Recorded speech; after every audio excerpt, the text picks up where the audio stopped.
والذين كفروا وكذبوا بآياتنا أولئك أصحاب الجحيم. Oltor adamlar iki kafir bolupdylar we biziň ayetlerimizi yalana nisbet beripdiler, olar dowzak ählidir.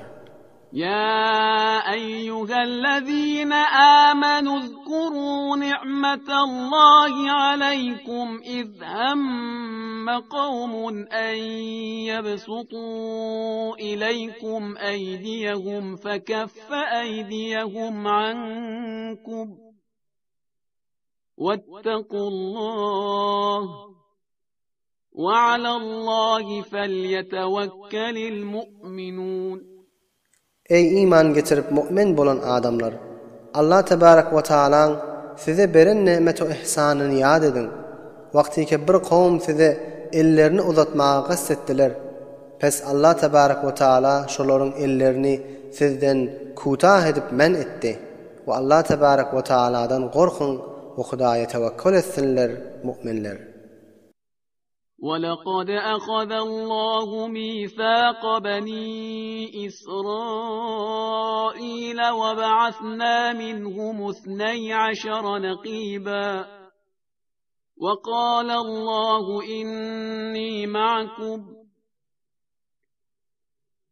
لئن أقمتم الصلاة وآتيتم الزكاة وآمنتم برسلي وعزرتموهم وأقرضتم الله قرضا حسنا لأكفرن عنكم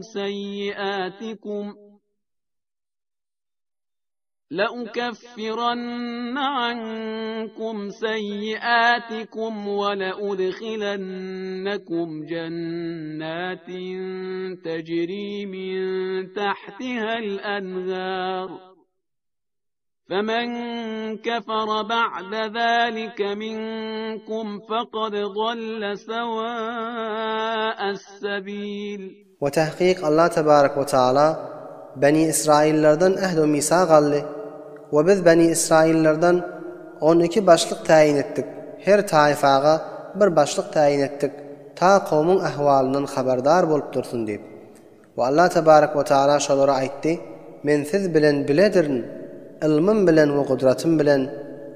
Eger siz ey Beni İsrail namazı eda etseniz ve zekatınız berseniz ve tamamı peygamberlerime iman getirseniz ve peygamberlere nusret ve yarilik berseniz, Huda yolunda mal sarf edip Hudaga yakşı formunda qarz berseniz, elbette sizin günahınızı yok edip ayırarın ve sizi cennete dahil ederin. Ol cenneti ki on bağlarının ve kasırlarının aşağından sular akyardı. Pes her kim sizlerden bundan son kafir bolsa, pes tahqiq şol adam doğru yoldan adıp gumrah bolandır. فبما نقضهم ميثاقهم لعناهم وجعلنا قلوبهم قاسية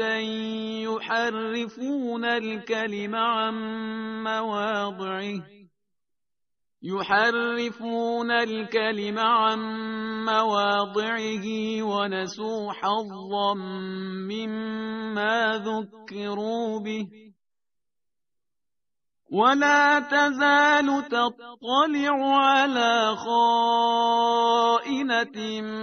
منهم إلا قليلا منهم فاعف عنهم واصفح إن الله يحب المحسنين.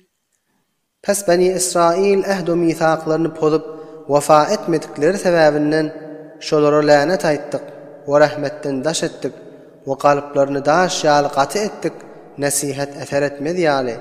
Olar Hudaýyň kelamyny üýtgedip tağyir berýärler ve özlerine edilen nasihatlerden köplerçesini undup feramuş etýärler. Ve siz hemişe agah bolup durarsyňyz şolaryň hyýanatlaryna.